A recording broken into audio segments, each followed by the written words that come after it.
हरे कृष्णा। राधे राधे भक्तों, मैं कविता त्रिपाठी अपने channel Keshav creation family blog में आप लोगों का स्वागत करती हूँ। आई होप आप सब अच्छे होंगे, मैं भी अच्छी हूँ। तो देखिए, आज मैं वीडियो लेकर आई हूँ कि हम अपने भगवान को, लड्डू गोपाल जी को, ठाकुर जी को किस प्रकार भोग लगाना चाहिए। और वीडियो में ये भी बताऊँगी कि फिर उसके बाद उस भोग का और जो हम पानी देते हैं, जल देते हैं पीने के लिए, उनका क्या करना है, भोग का और जल का क्या करना चाहिए। तो चलिए वीडियो शुरू करती हूँ। तो देखिए, सबसे पहले तो अपने ठाकुर जी को आपको पूछना है कि मतलब जैसे हम बोलते हैं ना कि खाना ला रही हूँ, तैयार हो जाइए। तो पहले आप उनको बोलिए कि खाना आ रहा है प्रभु, आप भोग के लिए तैयार हो जाइए। तो सबसे पहले हमें ये करना चाहिए। उसके बाद हमें खाने की पूरी अच्छे से व्यवस्था करनी है। देखिए, आजकल जो मार्केट में जो छोटे छोटे बर्तन जो आते हैं, उनका आप उपयोग मत कीजिए। जैसे आप अपने थाली, कटोरी और गिलास का उपयोग करते हैं, इसी प्रकार अपने भगवान का भी हमें बर्तन रखना चाहिए। अगर आपके घर में नॉनवेज और मांस मतलब बनता है, लहसुन प्याज बनता है, तो आप भगवान का जो बर्तन है भोग का, वो अलग रखिए। क्योंकि बर्तन भी अशुद्ध हो जाते हैं। हम कितने भी मांजते हैं, धोते हैं, लेकिन आप भगवान का जो भोग का बर्तन है उसको अलग रखा करिए। उनके पानी का, दूध का, सब का गिलास अलग रखिए। उसके बाद आपको पूरी व्यवस्था अपने भगवान के भोग की करनी है। देखिए, अगर आपके घर में लहसुन प्याज बनता है तो आप अलग से उनके लिए दूध रोटी, खिचड़ी, दाल चावल, दाल रोटी, मतलब इन सब चीज़ों का भोग आप अलग से बनाकर लगाइए। लेकिन देखिए, होता है ना कि कई बार हम चाहते हैं हम लहसुन प्याज ना खाएं, लेकिन हम नहीं छोड़ पाते हैं। लेकिन जब आप भगवान को डेली डेली वही भोग लगाएंगे ना, तो कहेंगे अब तो भगवान भक्त को, इस भक्त को हम मुझे बदलना ही पड़ेगा। तो वो आपके मन को ऐसा कर देंगे कि आप स्वतः ही छोड़ देंगे और आप लोगों को पता भी नहीं चलेगा। तो अपने भगवान को बोर कर दीजिए कि खाना दे दे के। तो अगर आप पहले से कृपा हो चुकी है, नहीं खाते हैं, तो ये तो बहुत ही अच्छी बात है। लेकिन जिनके घर में लहसुन प्याज बनता है, मैं उन लोगों के लिए ये बात कह रही हूँ। तो अपने भगवान के लिए आप दाल चावल, रोटी, सब्जी और सलाद, और सलाद में देखिए नींबू रख दीजिए, मिर्च भून कर रख दीजिए। अब आप कहेंगे कि छोटे बच्चे हैं, लाला हैं, छोटे से हैं, तो ये मिर्च कैसे खाएंगे। देखिए, कई बार ऐसा होता है ना कि मन कर जाता है। अब हमारे ही बच्चे होते हैं, बेशक वो 8-9 साल के होते हैं, लेकिन उनको क्या, कभी कभी वो दे हम जब हम खाते हैं तो हमें देख कर उनको कहते हैं कि थोड़ा सा मैं भी टेस्ट करूँ। तो क्या पता आपके ठाकुर जी का, आपके लड्डू गोपाल जी का मन कर रहा हो।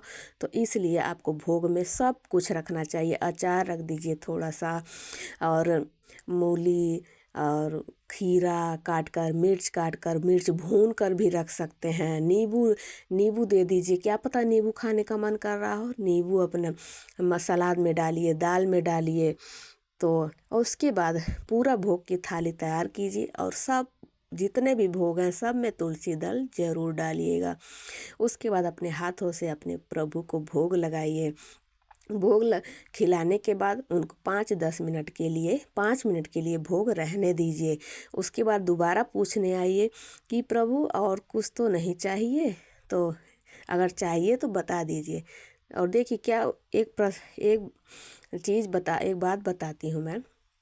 क्योंकि एक बार मतलब जो पांडवों के घर श्री कृष्ण भगवान भोजन कर रहे थे, नारद जी भी थे वहीं पर। तो युधिष्ठिर बोले, प्रभु, मतलब भगवान, हे प्रभु, कि हमें मतलब मोक्ष की प्राप्ति किस प्रकार हो सकती है, कैसे मिलेगा हमें मोक्ष। तो इस पर नारद जी धीरे से बोले, जिनके घर स्वयं भगवान भोजन ग्रहण कर रहे हैं उनको चिंता है कि हमें मोक्ष कैसे मिलेगा। तो भोजन ग्रहण कर लिए, सब भगवान भी ग्रहण कर लिए। तो नारद जी को बाहर भगवान बुलाए। श्री कृष्ण भगवान बोले, आज तो तुमने ये बात कह दी, लेकिन अगली बार ये बात मत बोलना।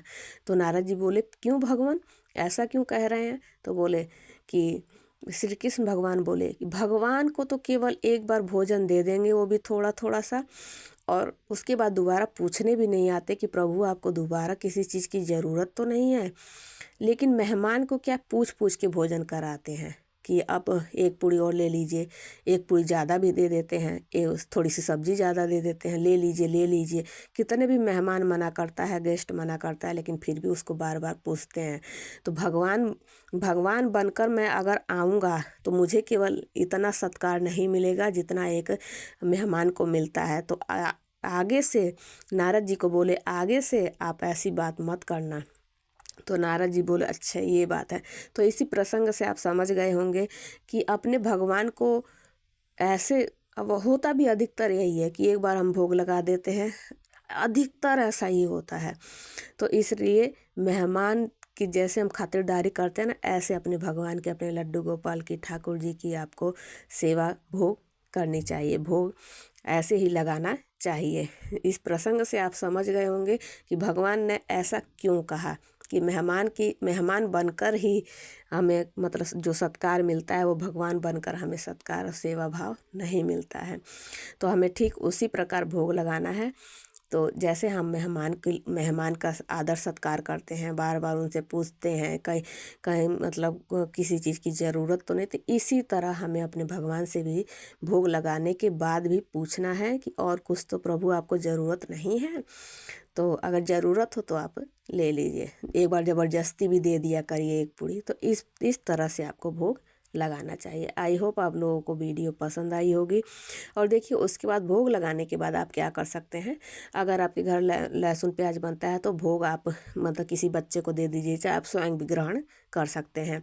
अगर नहीं बनता है तो वो जो भोग होता है वो सभी खाने में मिला दीजिए, वो महाप्रसाद बन जाएगा, पूरा खाना ही अमृत हो जाएगा, क्योंकि जिस भोग को भगवान ने ग्रहण किया हो। और आपको कैसे पता लगेगा कि प्रसाद महाप्रसाद बन गया है, देखिए अलग ही बात होती है। जो हम भोग लगाते हैं ना, उस खाने को आप खा कर देखिए, वो और खाने से एकदम अलग टेस्ट हो जाता है उसका, तो वही बन जाता है महाप्रसाद। तो उसके बाद जल का क्या करना है, जल आप मतलब खुद स्वयं ग्रहण कर लीजिए, नहीं तो जो आप अगर बाल्टी में भर कर रखते हैं तो उस जल में मिला लीजिए। लेकिन उस बाल्टी के जल से दोबारा अपने प्रभु को जल आपको नहीं देना है, अलग देना है, तो आप जल ग्रहण कर सकते हैं। तो ये थी, आई होप आप लोगों को वीडियो पसंद आई होगी। तो अगर वीडियो पसंद आई तो प्लीज़ मेरे चैनल को लाइक शेयर एंड सब्सक्राइब कीजिएगा, और कमेंट में ओम नमो भगवते वासुदेवाय ज़रूर लिखिएगा। तो ये था आज मेरे प्रभु का भोग सेवा। तो मैंने कहा क्यों ना आप लोगों से शेयर की जाए। तो ज़रूर बताइएगा वीडियो कैसी लगी। तो चलिए मिलती हूँ अगली वीडियो के साथ। हरे कृष्णा, राधे राधे। मेरे ठाकुर जी के दर्शन कर लीजिए, भोग सेवा दर्शन कर लीजिए। हरे कृष्णा, राधे राधे, जय माता की।